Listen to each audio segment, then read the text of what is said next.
अस्सलामु अलैकुम वरहमतुल्लाहि वबरकातुह। इन्नल हम्दलिल्लाहि नहमदुहु व नस्तईनुहु व नस्तगफिरुहु व नऊज़ु बिल्लाहि मिन शुरूरि अनफुसिना व मिन सय्यिआति अअमालिना। मन यहदिहिल्लाहु फला मुज़िल्ल लहु व मन युज़लिल फला हादिय लहु।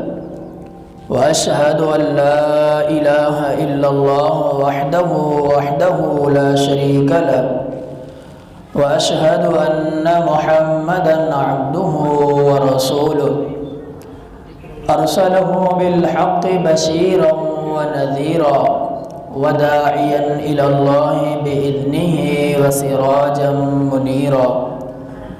मन युतिअल्लाह व रसूलहु फ़क़द रशद वहतदा व मन यअसिल्लाह व रसूलहु फ़क़द ज़ल्ल व गवा।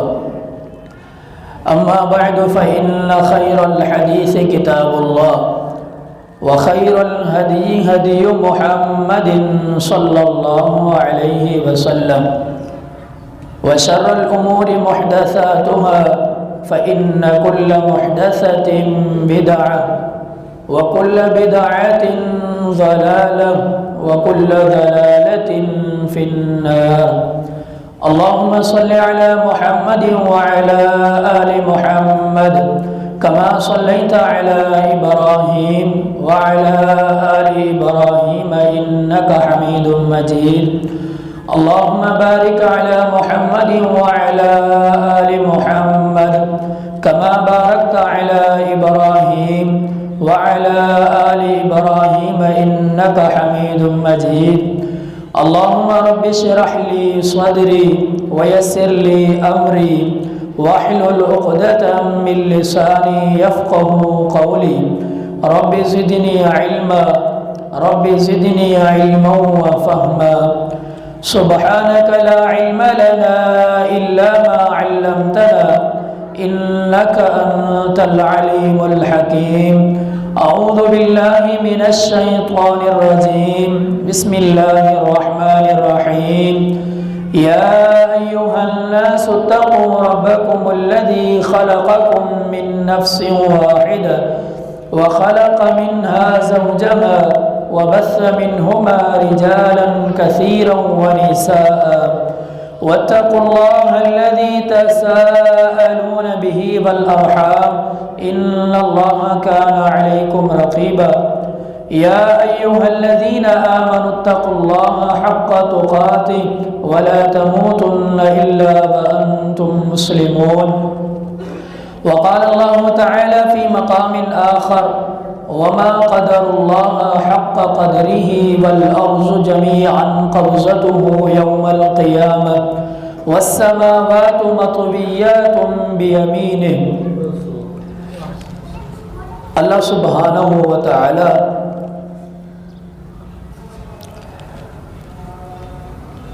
इंसानन ते वॾा इनामात कया आहिनि। हर इंसान खे खपे त अल्लाह रब्बुल इज़्ज़त जी तारीफ़ तहमीद तस्बीह तहलील पंहिंजी ज़बान ते जारी करे। अल्लाह रब्बुल इज़्ज़त इंसान खे अदम खां वजूद में आणियो। इंसान खे अल्लाह रब्बुल इज़्ज़त तवानाई ॾिनी। अल्लाह सुब्हानहु व तआला इंसान खे पैदा कयो ऐं अल्लाह रब्बुल इज़्ज़त इंसान ते बेशुमार इनामात एहसानात कया आहिनि। अल्लाह सुब्हानहु व तआला जो जेको असां ते इनाम आहे, अल्लाह रब्बुल इज़्ज़त जेका असांखे सिहत ॾिनी आहे, अल्लाह सुब्हानहु व तआला जो हक़ बि आहे त अल्लाह रब्बुल इज़्ज़त जो शुक्रिया अदा कयूं। ऐं ॿिए नंबर ते दुरूद व सलाम सय्यदुल मुरसलीन वल आखिरीन इमामुल हरमैन इमामुल क़िबलतैन इमामुल मुजाहिदीन इमामुल मुत्तक़ीन इमामुना फिल दुनिया व इमामुना फिल आखिरा व इमामुना फिल जन्नत, पूरी कायनात जो सरदार जनाब मुहम्मद रसूलुल्लाह सल्लल्लाहु अलैहि वसल्लम जी ज़ाते मुबारक ते दुरूद भेजो वञे, मोकिलियो वञे। दुरूद खे कसरत सां पढ़ियो वञे। पाण करीम सल्लल्लाहु अलैहि वसल्लम जी ज़ात जो जेको असां ते हक़ आहे उहो दुरूद आहे, कसरत सां दुरूद पढ़ियो वञे। अल्लाह सुब्हानहु व तआला जो क़ुरान मजीद में हिकिड़ो फरमान जेको अवां जे साम्हूं पढ़ियो आहे, वमा क़दरुल्लाह हक़ क़दरिही वल अर्ज़ु जमीअन क़ब्ज़तुहु यौमल क़ियामह। अल्लाह सुब्हानहु व तआला हिन आयत मुबारक में पंहिंजी ज़ात जे बारे में हिकिड़ो मसलो बयानु कयो आहे। अल्लाह रब्बुल इज़्ज़त जो जेको हक़ इंसाननि ते आहे, अल्लाह रब्बुल इज़्ज़त जी इज़्ज़त करणु, अल्लाह जी शान के शान मञणु, अल्लाह जो मक़ाम जेको आहे उन मक़ाम खे मञणु सुञाणणु, उन जे बारे में अल्लाह जो फरमान आहे। जहिड़ीअ तरह अल्लाह जो हक़ आहे उहो हक़ इंसाननि अदा नाहे कयो। हालांकि पूरी ज़मीन अल्लाह जे सिधे हथ में आहे, अल्लाह जे कब्ज़े में आहे, लेकिन इन खां बावजूद इंसाननि अल्लाह रब्बुल इज़्ज़त जो हक़ अदा नाहे कयो। अल्लाह सुब्हानहु व तआला जो हक़ छा आहे? जॾहिं मुसलमान कलमो भरींदो आहे, मुसलमान थींदो आहे, त कलमे भरण खां बाद जेके चंद शयूं उन मुसलमान ते लाज़िम थियनि थियूं, उन्हनि मां पहिरियों अमल जेको इन मुसलमान जे लाइ लाज़िम थिए थो, अल्लाह रब्बुल इज़्ज़त जी ज़ात जे मामले में उन इंसान खे गैरत अचणु खपे। अल्लाह रब्बुल इज़्ज़त जी ज़ात जे हवाले सां उहो मामिलो अल्लाह रब्बुल इज़्ज़त जी ज़ात सां ताल्लुक़ रखे, अल्लाह रब्बुल इज़्ज़त जी सिफ़ात सां ताल्लुक़ रखे, अल्लाह सुब्हानहु व तआला जे हुक्म सां ताल्लुक़ रखे। हर लिहाज़ सां इंसान खे गैरतमंद हुजणु खपे, बाहया हुजणु खपे। ऐं ॿिए नंबर ते नबी अकरम सल्लल्लाहु अलैहि वसल्लम जे बारे में इंसान खे गैरत अचणु खपे। पाण करीम सल्लल्लाहु अलैहि वसल्लम जी ॻाल्हियुनि ते अमल करे, पाण करीम सल्लल्लाहु अलैहि वसल्लम जी सुन्नत ते अमल करे, जेका पाण करीम सल्लल्लाहु अलैहि वसल्लम शरीयत आंदी आहे अल्लाह जे तरफ़ां उन शरीयत ते अमल करे।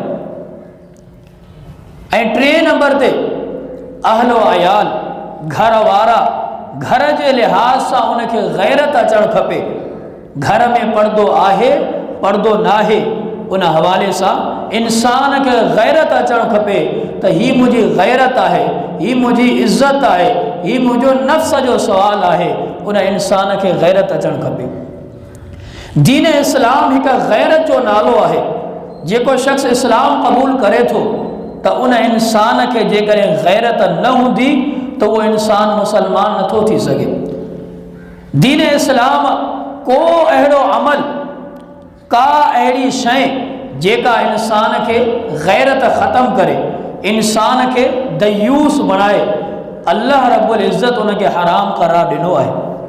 खिंज़ीर अल्लाह सुब्हानहु व तआला हराम करार ॾिनो आहे, इंसान जे लाइ दुरुस्त नाहे। इंसान जे हया खे, इंसान जी गैरत खे ख़त्म कयो वञे थो हर उन अमल सां। लिहाज़ा अल्लाह रब्बुल इज़्ज़त तमामु उन्हनि शयुनि खे जेके इंसान जे हया खे ख़त्म कनि, इंसान जी गैरत खे ख़त्म कनि, अल्लाह सुब्हानहु व तआला उन्हनि खे हराम करार ॾिनो आहे।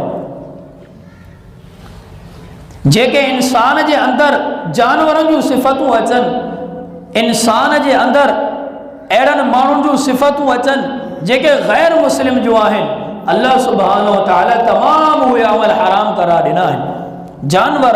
जानवर ज़िबह कयूं था, अल्लाह ताला ज़िबह खां पहिरियां इजाज़त नाहे ॾिनी त उन जानवर खे, हलाल जानवर आहे, उन जी टंग कटे करे असां खाऊं। हालांकि हलाल आहे, ज़िबह करण खां बाद बि टंग उन जी हलाल आहे, लेकिन ज़िबह खां पहिरियां पूरो जानवर ज़िंदा आहे, उन जी टंग खे कटे करे असां नथा खाई सघूं, हराम आहे। इन जे करे त उन जानवर खे सुन्नत जे मुताबिक़ ज़िबह कयो वेंदो। सुन्नत जे मुताबिक़ ज़िबह कंदासीं, उन जानवर में जेको अहिड़ो रत जेको ख़राब रत आहे, इंसान जे लाइ नुक़सान आहे, उहो ख़तमु थी वेंदो।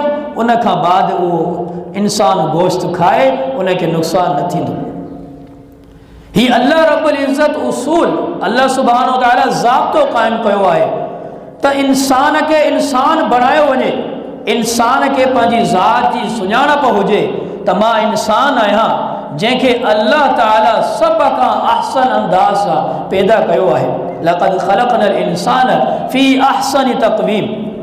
अल्लाह ताला इंसान खे बहितरीन शक्ल सूरत सां पैदा कयो आहे।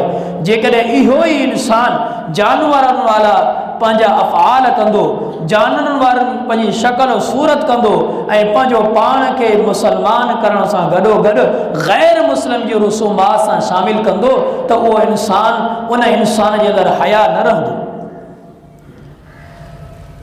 असांजे मुआशरे में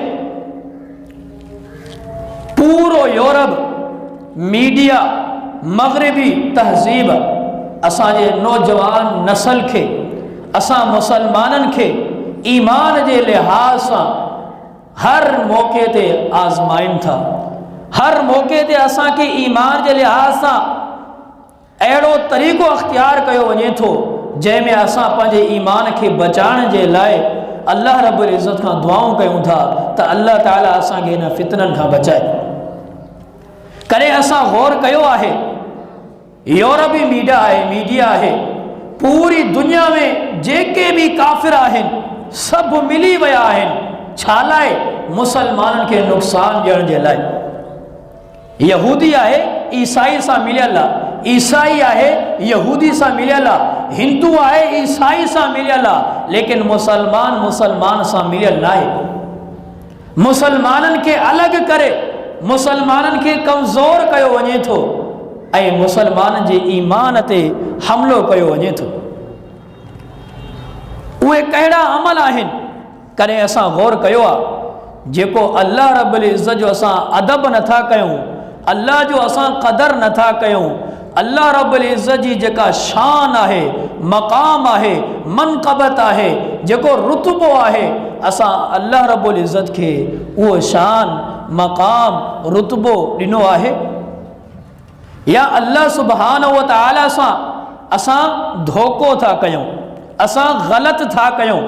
जहिड़ीअ तरह मुनाफ़िक़ीन जो तज़किरो आहे, अल्लाह रब्बुल इज़्ज़त मुनाफ़िक़ीन जे बारे में सूरह बक़रा में फ़रमायो उहे असांखे नुक़सान नथा ॾियनि, लेकिन उहे पंहिंजो ज़ात खे धोखो ॾियनि था, नुक़सान ॾियनि था, अल्लाह रब्बुल इज़्ज़त खे नुक़सान नथा ॾियनि। ला यशऊरून, उन्हनि खे शऊर न आहे पंहिंजी ज़ात जे बारे में त हू अल्लाह रब्बुल इज़्ज़त जे बारे में तदबीर कनि था, लेकिन उहा तदबीर हिननि जे नफ़्स खे नुक़सान ॾींदी।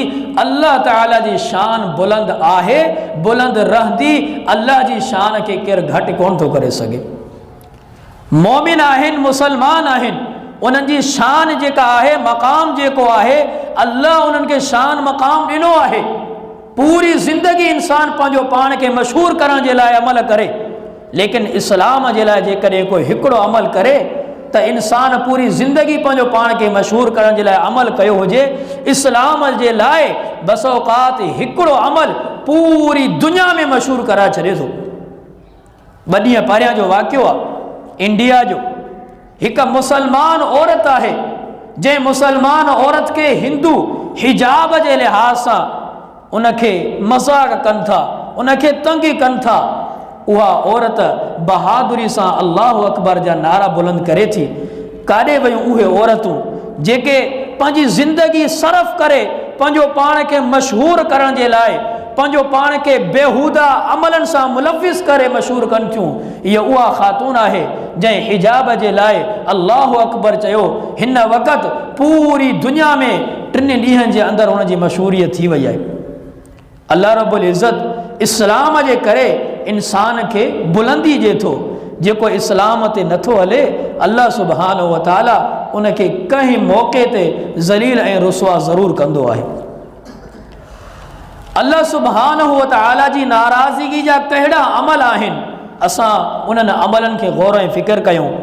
कलिमा तौहीद पढ़ण खां बाद गैरत जा 3 मसइला आहिनि जेके अव्हां जे साम्हूं बयानु कया त सभ खां पहिरियों मसइलो अल्लाह रब्बुल इज़्ज़त जे मुआमिले में इंसान खे गैरत अचणु खपे, इंसान खे बाहया हुजणु खपे।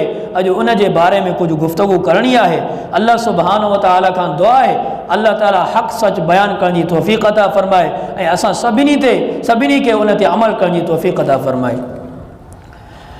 अल्लाह सुब्हानहु व तआला जी नाराज़गी जा कहिड़ा अमल आहिनि, सभ खां पहिरियां उहे सम्झणा आहिनि। असांजे मुआशिरे में उहे कहिड़ा अमल आहिनि, कहिड़ियूं ॻाल्हियूं आहिनि जिन खे असां सर्फ़ नज़र कयूं था, जिन ते असां ध्यानु नथा ॾियूं, असांजी सोच बि न आहे, लेकिन अल्लाह जी नाराज़गी जा बाइस आहिनि। छा अहिड़ा अमल असां कयूं था जंहिंजे अमल करण सां इंसान जन्नत जे क़रीब आहे, लेकिन उहे लफ़्ज़ इस्तेमाल करण सां, उहो अमल करण सां इंसान जहन्नम ॾे हलियो थो वञे। अल्लाह सुब्हानहु व तआला जी नाराज़गी जा अमल कहिड़ा आहिनि जेके असां वटि मशहूर आहिनि। 4 खां 5 अमल अव्हां जे साम्हूं पेश कंदुसि। सभ खां पहिरियों अमल, असांजे मुआशिरे में गैर मुस्लिम जे तरफ़ां, बल्कि अफ़सोस सां इहा ॻाल्हि चवणी पए थी त मुसलमान खे एतिरो शूर न आहे जेको गैर मुस्लिम अमल करे थो, उहो अमल मशहूर करण जे लाइ मुसलमान बि कनि था। फिल्मूं, ड्रामा, गाना, ये 3, इन्हनि टिनि में छा हूंदो आहे? अक्सर औक़ात अल्लाह रब्बुल इज़्ज़त जी तौहीद जे बारे में उन में मज़ाक हूंदी आहे। अल्लाह सुब्हानहु व तआला जी तौहीद ते हरफ हूंदो आहे, दीन जी मज़ाक हूंदी आहे ऐं नौजवान नस्ल खे ईमानियात जे बारे में अहिड़ा सवालात कया वेंदा आहिनि, उहे जन्नत ऐं जहन्नम जो बस औक़ात इनकार करे छॾींदा आहिनि। अल्लाह रब्बुल इज़्ज़त जी ज़ात जो बस औक़ात इनकार करे छॾींदा आहिनि। शरीयत इस्लाम जे अहम मसइलनि जो इनकार करे छॾींदा आहिनि। चवंदा आहिनि ॾाढ़ी न आहे, छो ॾाढ़ी इस्लाम में न आहे। चवंदा आहिनि अल्लाह रब्बुल इज़्ज़त जी ज़ात न आहे। माज़ अल्लाह सुब्हानहु व तआला जा अहिड़ा अमल जेके जन्नत ऐं जहन्नम अल्लाह ताला तैयार कई आहे, उन जो इनकार कराईंदा आहिनि। अज़ाबे क़ब्र जो इनकार कराईंदा आहिनि। इहे किथां ॻाल्हियूं मिलंदियूं? असांखे कॉलेजनि यूनिवर्सिटियुनि मां मिलंदियूं ॻाल्हियूं, जंहिंजे बारे में असांखे यूरोप इहो तासुर ॾिए थो त हर शइ आहे त उहा कॉलेज में आहे, मदारिसनि में कोन्हे। लेकिन उहा ॻाल्हि जेका असांखे स्कूल खां मिले थी, सरी शरीयत इस्लाम जे ख़िलाफ़ हूंदी आहे।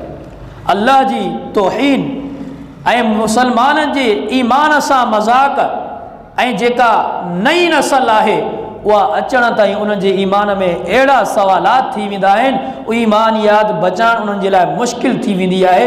उहे मुसलमाननि जा ॿार मुसलमाननि जे घर में पैदा थींदड़, इस्लाम दार इस्लाम में पैदा थींदड़, उहे काफ़िर थी वेंदा आहिनि। वजह छा आहे त असां गाना, फिल्मूं, ड्रामा इन्हनि खां बाज़ नथा अचूं। असां पंहिंजे औलाद खे मोबाइलियूं वठी ॾेई करे छॾे ॾींदा आहियूं। कार्टून ॾिसंदा आहिनि, कार्टूननि में अल्लाह ताला जी बि तौहीन, अहिड़ी तरह फिल्मूं ॾिसनि, गाना ॾिसनि, ड्रामा ॾिसनि, जिन में गैर मुस्लिम अहिड़ा डायलॉग इस्तेमालु कराईंदा आहिनि जंहिंमें सरी शरीयत इस्लाम जी मुखालिफ़त हूंदी आहे। ऐं ॿियो अमल कवाली। असांजे मुआशिरे में कवाली बि आम आहे।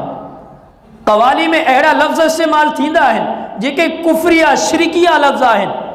असां सुकून ऐं इत्मिनान सां ॿुधंदा आहियूं। असां पंहिंजे ॿारनि खे छॾे ॾींदा आहियूं वञनि ऐं हीअ कवाली ॿुधनि। टियों अमल, असांजे हर हिकु इंसान जी ज़बान ते जेके अल्फाज़ हूंदा आहिनि, अल्लाह वारिस, नबी वारिस, अली वारिस, दाता दस्तगीर वारिस, अली हजवेरी वारिस, मुश्किल कुशा, दाता दस्तगीर, जेके अल्लाह रब्बुल इज़्ज़त जा नाला आहिनि, असां उहे गैर खे नाला ॾेई करे उन्हनि खे असां उहे सिफ़ात ॾींदा आहियूं जेके अल्लाह जूं सिफ़ातूं आहिनि। अल्लाह सुब्हानहु व तआला जी सिफ़ात छा आहे? अल्लाह रज़ाक़ आहे, अल्लाह रिज़्क़ ॾियण वारो आहे। असां कॾहिं गौर कयोसीं? असां हर महल्ले में, हर शहर में, हर इलाके में, हर मुल्क में हज़ारे अहिड़ा आहिनि जिन खे असां अल्लाह जो मक़ाम ॾेई करे चयोसीं ही रिज़्क़ ॾींदो आहे, ही औलाद ॾींदो आहे, हीउ असांजी दिलियुनि जा राज़ ॼाणे थो, हिन असांखे पुटु ॾिनो आहे, हिन असांखे धीउ ॾिनी आहे, तक़सीम करे छॾिया आहिनि, ऐं असां चऊं था असां सिधे हक़ ते आहियूं। कॾहिं असां गौर कयो आहे इहा अल्लाह रब्बुल इज़्ज़त जी ज़ात जे बारे में असां ग़फ़लत में आहियूं। अल्लाह ताला जी ज़ात, अल्लाह ताला अकेलो आहे, वहदहु ला शरीक आहे, अल्लाह ताला सां गॾु केर बि शरीक न आहे, लेकिन असां ग़फ़लत में आहियूं। अल्लाह ताला जे मुआमिले में असां अहिड़ा अमल कयूं था, पंहिंजो पाण बि मुलविस, पंहिंजी औलाद खे बि मुलविस कयूं वेठा आहियूं, ऐं असांखे अल्लाह ताला जे मामले में ग़ैरत जो नालो घटि थींदो वञे थो। इहा ई वजह आहे असां यूरोप खे ॾिसूं, पूरे मुल्क जी लेवल ते ॾिसूं त असांखे अहिड़ा अमल कराए, कुफरिया अमल कराए ईमान ते हमिलो कयो वेंदो आहे। छा लाइ? इहो इन जे करे कयो वेंदो आहे त असां पंहिंजे घरनि खां मज़बूत न आहियूं। असांजा घर आहिनि, असां पंहिंजो पाण खे मुसलमान करार ॾियूं था, असां पंहिंजो पाण खे ईमानियात करार ॾियूं था, असां ईमान वारा आहियूं, असां मज़बूत अक़ीदे वारा आहियूं। कॾहिं असां गौर कयो आहे, कॾहिं असां पंहिंजे औलाद खे ॾिठो आहे, कॾहिं असां पंहिंजे घर खे ॾिठो आहे, असांजे घर में उहे कहिड़ा अमल हलनि था जेके अल्लाह जे मुआमिले में उहे नाराज़गी जा बाइस आहिनि, ऐं असां गौर ऐं फ़िक्र खां बग़ैर असां इजाज़त ॾेई छॾी आहे। पंहिंजो पाण नथा कयूं, लेकिन असां पंहिंजी अॻी नसल खे कराइण जे लाइ तयारु आहियूं, असां उन ते गौर ऐं फ़िक्र नथा कयूं। इहे अहिड़ा अमल आहिनि जेके अल्लाह रब्बुल इज़्ज़त जी नाराज़गी जा बाइस आहिनि। चंद वाक़ियात अवां जे साम्हूं पेश कंदुसि जेके अल्लाह रब्बुल इज़्ज़त जे मुआमिले में असांखे कंहिं हद ताईं ग़ैरत अचणु खपे, ऐं असां पंहिंजे घर खे उन तरह अल्लाह रब्बुल इज़्ज़त जे मामले में बिल्कुलु बरी कयूं। या ईअं त न आहे त असांजो घर उन्हनि मामलात में शामिल आहे ऐं असां उन में ग़फ़लत में आहियूं ऐं असां उहे अमल कंदा रहूं था। इंसान मुसलमान थियो उन खां पोइ अल्लाह जे बारे में उनखे ग़ैरत अचणु खपे। ग़ैरत, हया, अहिड़ा अमल करे। इन जी मिसाल तव्हां दुनियावी सम्झो, हिकिड़ो माण्हू कंहिं वॾे उहिदेदार वटि वञे ऐं उन माण्हू सां उन जी दोस्ती थिए, उन माण्हू जी ॻाल्हि कंहिं हद ताईं मञंदो, उन माण्हू जी ॻाल्हि, उन जी कोशिशि हूंदी त मां का बि ॻाल्हि उन जी रद्द न कयां, चवंदो इन जे करे मुंहिंजो दोस्त आहे। जेकॾहिं का अहिड़ी ॻाल्हि रद्द कयमि, अहिड़ी ॻाल्हि उन जे ख़िलाफ़ु कयमि, उन ताईं ॻाल्हि पहुती त मुंहिंजे लाइ दुरुस्त न रहंदो, मूंसां नाराज़ थी वेंदो। इहा दुनियावी मिसाल आहे। रब्बुल आलमीन जेको पूरी काइनात जो ख़ालिक आहे, मालिक आहे, राज़िक़ आहे, मुदब्बिर आहे, असां उन जे बारे में कॾहिं कोन सोचियोसीं त अल्लाह रब्बुल इज़्ज़त जे बारे में असांखे नफ़्स जे अंदरि केतिरो जज़्बो आहे, केतिरो ईमान आहे। सहाबा किराम जे दौर में केतिरो ईमान हुयो।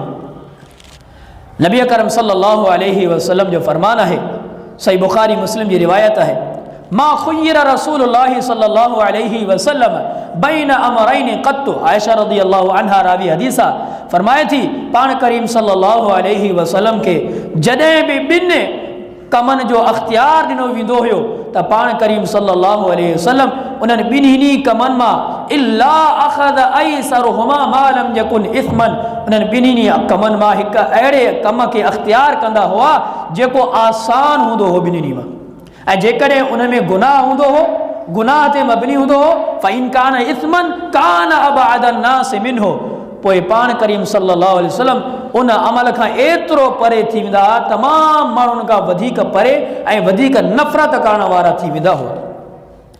वमन तक़म रसूलुल्लाह सल्लल्लाहु अलैहि वसल्लम, आयशा रज़ियल्लाहु अन्हा पाण करीम सल्लल्लाहु अलैहि वसल्लम जो अमल बयान थी करे, ऐं पाण करीम सल्लल्लाहु अलैहि वसल्लम कॾहिं बि इंतिक़ाम, कॾहिं बि बदिलो न वरितो पंहिंजी ज़ात जे बारे में, इल्ला ऐं युंतहक हुर्मतुल्लाहि फयंतक़िमु लिल्लाहि बिहा। जॾहिं अल्लाह रब्बुल इज़्ज़त जी ज़ात जे बारे में मामिलो ईंदो हुयो, पोइ पाण करीम सल्लल्लाहु अलैहि वसल्लम उन जो बदिलो वठंदा हुआ। नबी करम सल्लल्लाहु अलैहि वसल्लम जी सुन्नत आहे, पंहिंजी ज़ात सां ताल्लुक़ हुजे त दरगुज़र कंदा हुआ, अल्लाह जे बारे में ताल्लुक़ जो हूंदो हुयो त उनखे दरगुज़र कोन कंदा हुआ। सही बुखारी जो वाक़ियो आहे, अक्सर किताबनि में वाक़ियो मौजूदु आहे। ग़ज़वा उहद जो वाक़ियो आहे, 70 सहाबा शहीद थिया, कुझु सहाबा जी ग़फ़लत जे करे, ऐं 70 सहाबा शहीद थियण खां पोइ पाण करीम सल्लल्लाहु अलैहि वसल्लम हिकु पहाड़ ते चढ़िया ऐं अबू सुफियान उन वक़्तु मुसलमान कोन थियो हुयो, मुसलमान बाद में थियो आहे। अबू सुफियान काफ़िले सां आयो आहे, ॾिठई त मैदान ख़ाली आहे, ऐलान कयई अफिल क़ौम, छा क़ौम जे अंदरि मुहम्मद रसूलुल्लाह सल्लल्लाहु अलैहि वसल्लम मौजूदु आहे। 3 चकर इहो ऐलान कयई, पहिरियों चकर, ॿियों चकर, टियों चकर। पाण करीम सल्लल्लाहु अलैहि वसल्लम, अबू बकर, उमर, उस्मान मौजूदु हुआ ऐं अली रज़ी अल्लाहु अन्हु मौजूदु हुआ। पाण करीम सल्लल्लाहु अलैहि वसल्लम जवाब ॾियण जी इजाज़त न ॾिनी। पाण सगोरन सल्लल्लाहु अलैहि वसल्लम उन दौरान ई हुया त अबू सुफियान ॿियो सवाल कयो, अफिल क़ौम इब्न कुहाफ़ा इब्न अबी कुहाफ़ा, छा क़ौम जे अंदरि अबू बकर मौजूदु आहे। 3 चकर ऐलान कयई, इन जो बि जवाब न आयो। 3 ऐलान कयई अफिल क़ौम इब्नुल ख़त्ताब, छा क़ौम जे अंदरि उमर बिन ख़त्ताब रज़ी अल्लाहु अन्हु मौजूदु आहे। 3 सहाबी, हिकिड़ो अबू बकर, ॿियो उमर, इन ॿिनि जो ऐं पाण करीम सल्लल्लाहु अलैहि वसल्लम जो उन वक़्तु जेको रोब हुयो, उन टिनी जा नाला वठी करे चयो पाण करीम सल्लल्लाहु अलैहि वसल्लम जी ज़ात जो मामिलो आयो, सहाबा जी ज़ात जो मामिलो आयो। ऐं चौथो ऐलान कयई ओलो हुबल, हुबल बुत बुलंद, उन जो मक़ाम थियो, उहो कामयाब थी वियो। पाण करीम सल्लल्लाहु अलैहि वसल्लम फरमायो अला तुजीबूनहु, छा तव्हां इनखे जवाब ॾियणु पसंदि न कंदव, इनखे जवाब ॾियो। पोइ उमर रज़ी अल्लाहु अन्हु खे पाण करीम सल्लल्लाहु अलैहि वसल्लम फरमायो त अमी ही अल्फाज़ चओ अल्लाहु आला व अजल। उमर रज़ी अल्लाहु ने पंहिंजी जुर्रत ऐं बहादुरी सां ऐलान करे चयो त अल्लाह बुलंद आहे ऐं अल्लाह जे लाइ शान मक़ाम ऐं रुतबो आहे, अल्लाहु आला व अजल। उन खां पोइ अबू सुफियान मज़ीद हिकु ॿियो ऐलान कयो, लना उज़्ज़ा वला उज़्ज़ा लकुम, असांजे लाइ उज़्ज़ा बुत आहे, तव्हांजे लाइ उज़्ज़ा बुत कोन्हे। पाण करीम सल्लल्लाहु अलैहि वसल्लम उमर रज़ी अल्लाहु अन्हु खे ॿियो ऐलान करायो त ऐलान छा आहे, लना मौला वला मौला लकुम, असांजे लाइ मौला आहे, अल्लाह आहे, मदद करण वारो आहे, तव्हांजी मदद करण वारो केरु कोन्हे। अल्लाहु अकबर। पाण करीम सल्लल्लाहु अलैहि वसल्लम जॾहिं अल्लाह रब्बुल इज़्ज़त जी ज़ात जो मामिलो आयो, पंहिंजी ज़ात खे हटाए, सहाबा जी ज़ात खे हटाए करे अल्लाह जी ज़ात जे मामले में पाण सगोरन सल्लल्लाहु अलैहि वसल्लम ऐलान करायो। इन मां मालूम थो थिए त अल्लाह रब्बुल इज़्ज़त जी ज़ात जे मामले में पाण सगोरा सल्लल्लाहु अलैहि वसल्लम ख़ामोश न रहंदा हुआ। अहिड़ी तरह ॿियो वाक़ियो सुनन नसाई ऐं जामे सुनन इब्न माजा में मौजूदु आहे, जेको अल्लाह रब्बुल इज़्ज़त चाहे उहो ई थींदो, पाण करीम सल्लल्लाहु अलैहि वसल्लम जेको चाहे उहो न थींदो। असांजे मुआशरे में इहा बि ॻाल्हि आम आहे, जेको असांजो बुज़ुर्ग चवंदो उहा ॻाल्हि अटल हक़ीक़त आहे। जॾहिं त इमामुल अंबिया, हिन पूरी काइनात में सभ खां वधीक अज़ीम हस्ती उहा इमामुल अंबिया जी आहे, मुहम्मद रसूलुल्लाह सल्लल्लाहु अलैहि वसल्लम जी। जॾहिं त पाण करीम सल्लल्लाहु अलैहि वसल्लम जेका ॻाल्हि चवनि त उहा ॻाल्हि न थींदी। हिकु मौक़े ते पाण सगोरन सल्लल्लाहु अलैहि वसल्लम अब्दुल्लाह बिन अब्बास रज़ी अल्लाहु अन्हुमा रावी हदीस आहिनि, पाण सगोरन सल्लल्लाहु अलैहि वसल्लम जी मजलिस में हिकु सहाबी चयो माशा अल्लाहु व शित, जेको अल्लाह रब्बुल इज़्ज़त चाहे ऐं पाण करीम सल्लल्लाहु अलैहि वसल्लम चाहिनि। पाण सगोरन सल्लल्लाहु अलैहि वसल्लम फौरन उनखे रोकियो। शिरकिया लफ़्ज़ हिकु लम्हे जे लाइ पाण सगोरन सल्लल्लाहु अलैहि वसल्लम खे क़बूल न हुयो त मुंहिंजी ज़ात सां अल्लाह जी ज़ात मिलाई वञे, मां अल्लाह जो पानो आहियां, मां बशर आहियां, रब्बुल आलमीन जी ज़ात सां मूंखे मिलायो वञे। पाण सगोरन सल्लल्लाहु अलैहि वसल्लम फौरन रोकियो ऐं रोके करे उनखे चयईं न, बल्कि अल्लाह रब्बुल इज़्ज़त जेको चाहे उहो ई थींदो। इहो लफ़्ज़ चओ, कुल माशा अल्लाह, थुम चओ अल्लाह रब्बुल इज़्ज़त जेको चाहे, उन खां पोइ जेको अल्लाह रब्बुल इज़्ज़त जी चाहत, अल्लाह जी मशीयत हूंदी, उहा पाण करीम सल्लल्लाहु अलैहि वसल्लम जी ज़बान ते जारी थींदी। अल्लाह रब्बुल इज़्ज़त जी ज़ात खे ऐं असां पाण करीम सल्लल्लाहु अलैहि वसल्लम जी ज़ात खे मिलाए छॾियो आहे। असांजे अंदरि तमय्युज़ न आहे, जॾहिं त अल्लाह जी ज़ात जो जेको मक़ाम आहे अल्लाह खे अकेलो मञणो आहे। असां सभिनी खे मालूम आहे, असां सभई चऊं बि था अल्लाह अकेलो आहे, अल्लाह सां गॾु केरु शरीक न आहे, लेकिन असां अल्लाह जी ज़ात में, अल्लाह जी सिफ़ात में, अल्लाह जे तौहीद जे मामले में कंहिं मौक़े ते असां मिलाए छॾियूं था। जीअं मिसाल जे तौर ते इहा मिसाल आहे, असांजे हर हिकु माण्हू जी ज़बान ते आहे त अल्लाह जेको चाहे, अल्लाह जो रसूल जेको चाहे, जॾहिं त इहो मामिलो ईअं न आहे। जीअं अल्लाह चाहे, अल्लाह जी चाहत आहे, अल्लाह जी मशीयत आहे, कंहिं इंसान जी, कंहिं नबी जी मशीयत न हलंदी आहे। अहिड़ीअ तरह पाण करीम सल्लल्लाहु अलैहि वसल्लम अक़ीदे जे बारे में जॾहिं बि का अहिड़ी कमी सहाबा में ॾिसंदा हुआ त पंहिंजे सहाबा खे बि दरगुज़र कोन कंदा हुआ, सहाबा खे बि कोन छॾींदा हुआ, बल्कि अल्लाह रब्बुल इज़्ज़त जी ज़ात जे बारे में जेको मुग़ालितो हूंदो हो, जेको शुबा हूंदो हुया, उन्हनि शुबहात खे ख़त्म कंदा हो। सही बुखारी मुस्लिम जी रिवायत आहे, सैयदना इब्राहीम रज़ी अल्लाहु अन्हु पाण करीम सल्लल्लाहु अलैहि वसल्लम जो पुटु मुबारक जी वफ़ात थी आहे। माण्हुनि जी ज़बान ते अल्फाज़ जारी थिया, सिज ऐं चंड खे गिरहन थियो आहे, हिन रोशनी छॾी आहे। इन जे करे त ही कंहिं अज़ीम हस्ती जी वफ़ात थींदी आहे या उन जी पैदाइश थींदी आहे, उन ते इहो अमल थींदो आहे, इहे बेनूर थी वेंदा आहिनि सिज ऐं चंड। पाण करीम सल्लल्लाहु अलैहि वसल्लम खे ख़बर पई ॾुख जो मौक़ो आहे, तकलीफ़ जो मौक़ो आहे, हथ में पंहिंजे पुट खे खणी करे मौजूदु आहिनि, अखियुनि मां ॻोढ़ा तरी आया आहिनि त मुंहिंजो आख़िरी पुटु बि इब्राहीम रज़ी अल्लाहु अन्हु मूंखां जुदा थी वियो। लेकिन इन खां बावजूद अल्लाह जे मुआमिले में पाण सगोरन सल्लल्लाहु अलैहि वसल्लम खां सबर न थियो।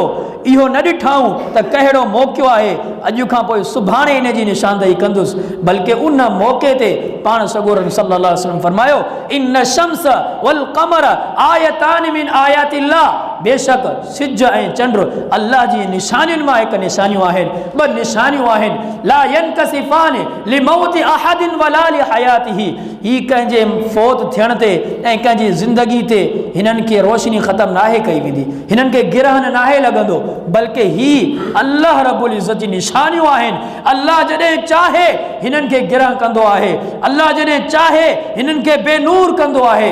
तव्हां जॾहिं ॾिसो फ़इज़ा रअयतुमूहुमा फसल्लू वदउ हत्ता युक्शफ मा बिकुम, तव्हां जॾहिं इन्हनि खे ॾिसो त तव्हां अमल कहिड़ो कयो, फसल्लू नमाज़ पढ़ो, अल्लाह रब्बुल इज़्ज़त साम्हूं इबादत जे लाइ जमा थी वञो, वदउ अल्लाह खां दुआऊं घुरो, हत्ता युक्शफ मा बिकुम, ऐसी ताईं त ही रोशनी जेका ख़त्म थी वई आहे सिज ऐं चंड जी, इहा वापसि अचे वञे।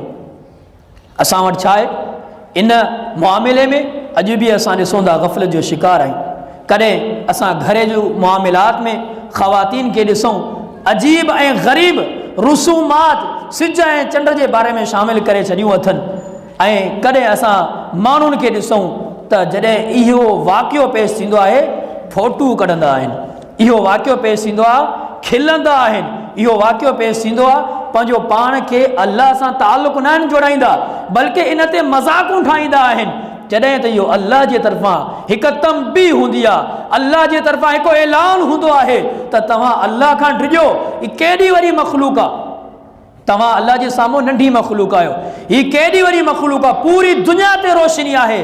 इन खां बावजूद अल्लाह ताला इन ॻाल्हि ते क़ादिर आहे, जेके अल्लाह जी कुदरत जो इनकार करण वारा आहिनि, अल्लाह जी ज़ात जो इनकार करण वारा आहिनि, उन्हनि जे लाइ जवाबु हूंदो आहे। ऐं अहले ईमान जे लाइ इहा ॻाल्हि हूंदी आहे त अहले ईमान खे खपे त अल्लाह जी ज़ात जे बारे में उहे अल्लाह ताला जे अक़ीदे जे मुताबिक़ पंहिंजो अक़ीदो ठाहिनि। जेको अल्लाह जे बारे में असां इहो अक़ीदो हुजणु खपे, उहो अक़ीदो हुजे। अहिड़ीअ तरह टी मिसाल,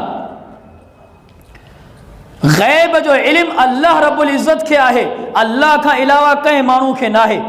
असां ॾिसूं था नंढड़े ॿार खां पुछूं, वॾनि खां पुछूं, अहिड़ी सोच पैदा कई वञे थी, उहो अल्लाह रब्बुल इज़्ज़त खां अलावा पाण सगोरा सल्लल्लाहु अलैहि वसल्लम जे लाइ, कंहिं पीर जे लाइ, कंहिं दाता जे लाइ, कंहिं दस्तगीर जे लाइ, जिन खे पंहिंजा नाला ॾेई करे उन्हनि खे कामिले वली करार ॾेई करे उन्हनि जे लाइ ग़ैब जो इल्मु रखाईंदा आहिनि। असां कॾहिं गौर कयो आहे त ग़ैब जो इल्मु अल्लाह जो हक़ आहे, अल्लाह जी ज़ात सां शामिल आहे। असां उहो अल्लाह जो हक़ असां ग़ैरनि खे छो था ॾियूं?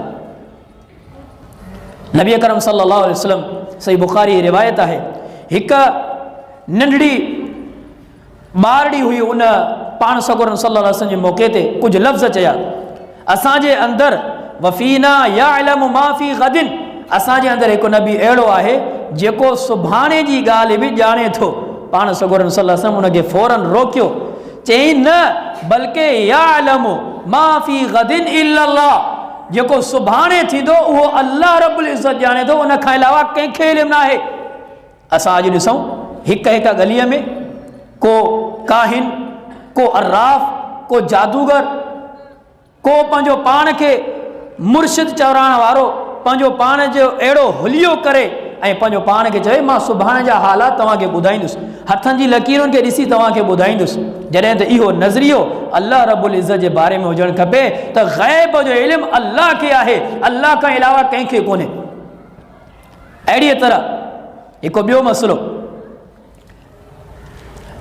जेका अल्लाह रब्बुल इज़्ज़त जी ज़ात जे बारे में हुजे, पाण करीम सल्लल्लाहु अलैहि वसल्लम जे हुक्म जे बारे में हुजे, पंहिंजे घर सां बि ताल्लुक़ हुजे, असांखे तंबीह करणु खपे।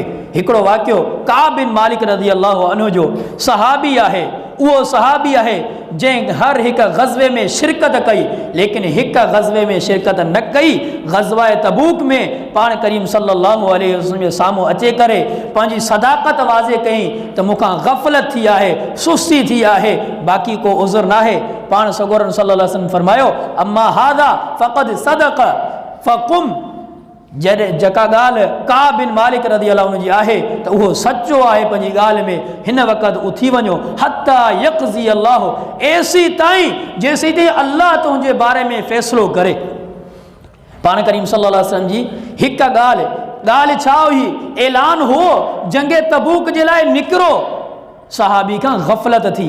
पाण सगोरन सल्लल्लाहु अलैहि वसल्लम ऐलान कंहिंजे हुकुम जे तरफ़ां कयो, अल्लाह जे तरफ़ां। को नबी पंहिंजी ज़ात जे तरफ़ां ऐलान नाहे कंदो, अल्लाह जो हुकुम थियो तबूक जे लाइ निकिरो, पाण सगोरन सल्लल्लाहु अलैहि वसल्लम ऐलान कयो, सहाबी खां ग़फ़लत थी, सज़ा पाण सगोरन सल्लल्लाहु अलैहि वसल्लम ॾिनी। ऐं पाण सगोरन फ़ैसिलो न कयो जेसीं ताईं अल्लाह रब्बुल इज़्ज़त फ़ैसिलो कयो। त इन मां मालूम थियो त असांखे बि पंहिंजे घर जे मामले में बि जेको ॿार, जेको औलाद मां हिकिड़ो हुजे जेको हदीस जो इनकार करे, क़ुरान जी आयत जो इनकार करे, उनखे तंबीह कयूं अल्लाह जो हक़ आहे, अल्लाह जे दीन खे असां पंहिंजे घर में फेरायूं।